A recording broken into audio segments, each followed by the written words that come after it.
नाज़रीन, आज हम आपके लिए एक निहायत मजरब और रूहानी अमल लेकर हाजिर हुए हैं जो रिस्क में बरकत, कारोबार में तरक्की, कर्ज से नजात और माली परेशानियों के खात्मे के लिए पढ़ा जाता है।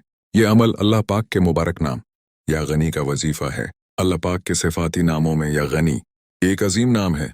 गनी का मतलब है बेनियाज, वो ज़ात जो हर चीज़ की मालिक है और तमाम खजानों की मालिक है। जब बंदा इखलास और यकीन के साथ इस मुबारक नाम का फ़र्द करता है तो अल्लाह पाक उसके रिस्क में वसात, बरकत और आसानियाँ पैदा फरमा देता है। अगर आप कारोबार में नुकसान का सामना कर रहे हैं, मुलाजमत नहीं मिल रही, घर के अखराजात पूरे नहीं हो रहे, कर्जों का बोझ बढ़ गया है या माली तंगी ने ज़िंदगी को मुश्किल बना दिया है, तो इस वजीफ़े को यकीन कामिल के साथ ज़रूर करें। वजीफ़ा करने का तरीक़ा: नमाज अशा के बाद बावज़ू क़ब्ला रख बैठ जाएं। सबसे पहले 11 मरतबा दरूद पाक पढ़ें। उसके बाद या गनी 11 मरतबा पढ़ें। वर्द मुकम्मल होने के बाद दोबारा 11 मरतबा दरूद पाक पढ़ें। उसके बाद अल्लाह पाक के हुजूर अपने रिज़्क़, कारोबार, कर्ज़ों की अदायगी, घर की खुशहाली और जायज़ हाजात के लिए दुआ करें।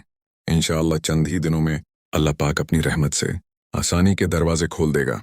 याद रखें, हर वजीफ़े की कबूलियत के लिए चंद बातें ज़रूरी हैं। 5 वक्त की नमाज की पाबंदी करें। हलाल रिज़्क़ की कमाने की कोशिश करें। चोट, धोखा और हराम कमाई से बचें। व दीन की खिदमत और उनकी दुआएं हासिल करें। अल्लाह पाक पर मुकम्मल भरोसा रखें।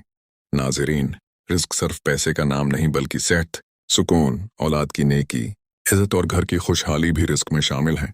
इसलिए अल्लाह से सिर्फ दौलत ही नहीं बल्कि हर कसम की खैर और बरकत मांगें। आखिर में एक मर्तबा फिर अर्ज़ है कि इस वजीफ़े को मुकम्मल यकीन, इखलास और सब्र के साथ करें। अल्लाह अपने फजल करम से आपकी तमाम जायज़ हाजात पूरी फरमाए, कर्जों से नजात अता फरमाए और रिज़्क़ में बेहिसाब बरकत अता फरमाए। आमीन या रब्बुल आलमीन।